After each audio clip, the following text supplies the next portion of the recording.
que você tá correndo? Por que o seu corpo tá tão tenso, esse maxilar travado, esse peito sem espaço para respirar? Você tá atrasada para quê? Ou para quem? Você sente que precisa chegar primeiro, chegar antes, chegar logo. Mas no fundo, você nem sabe para onde você tá indo. É como se em algum momento você tivesse entrado numa corrida que não escolheu. Você viu todo mundo correndo e resolveu correr também.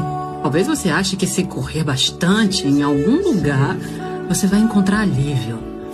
Vai encontrar um descanso, uma paz, um alguém, um reconhecimento. Mas tudo que você encontra é mais pressa, é mais cobrança, é mais metas.